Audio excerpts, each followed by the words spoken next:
komishanka doorashooyinka qaranka Somaliland ayaa saaka si rasmi ah u kala diray howlwadeenadii iyo gaadiidkii ka shaqeynayay qaybinta kaararka codbixiyaha taasi oo 210 goobood oo hoos yimaada 5 degmo oo ka tirsan gobolka Sanaag si rasmi ah uga bilaabmi doonta maalinta berri waxaana ugu horeynba halkaasi ka hadlay komishaneer Cabdiraxmaan Dixood oo bulshada gobolka Sanaag ku booriyay inay qaataan kaararka codbixiyaha muddada qaybintiisu socoto maanta oo bishu tahay 10 March 2021 waxaan ku sugannahay jaamacadda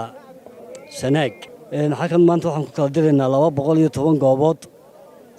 oo ka kooban yahay gobolka Sanaag ka kooban yahay 210 ka shaqaalihii komishanka ee ka qayb galay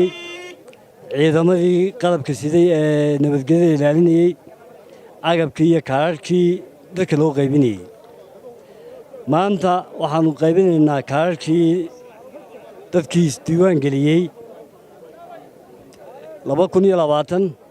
2020 waxa kale oo la socda kaararkii soo noqday 2016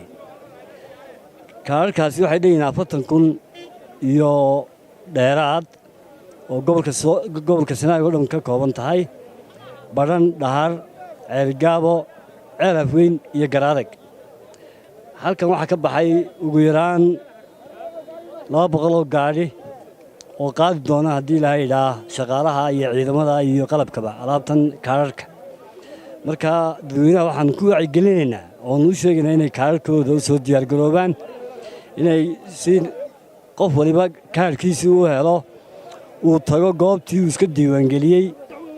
marka muwaadin waxaan ka codsanaynaa inaad kaarkaaga doonatid marka taa laga yimaado 7 cisho dambe waxay oolaan doonaan degmooyinka degmo walba waxa la keeni doonaa wixii goobihii wixii soo haray ayaa la keeni doonaa marka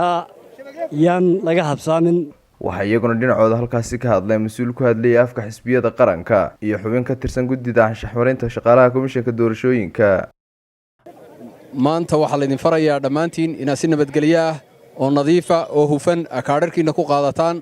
oo qof waliba doonto kaarkiisii oo xaq u lahaa si wanaagsan oo sharaf leh oo gobolnimada uu kaarkiisa u qaato hadhowna ugu codeeyo ciddu doonayo uu ku soo saaro qarankiisa qof walba meeshii aad kaarkaaga aad iska diiwaan gelisay kaarkaagii ka doono haddii aan la yiraahdo baabuurtii waa taabaxayso waad arkaysaan waanay shaqo tagayaan waxaanay qaadeen ardaydii iyo qalabkii bay qaadeen beritoolo inay ka bilaabmaan baa la doonayaa 210 goobood anigu waxaan maanta fariinalkan ka dirayaa marka si nabadgelyo ilaahay idinku geeyaan leeyahay dadweynaha shacabka reer Sanaagna waxaan leeyahay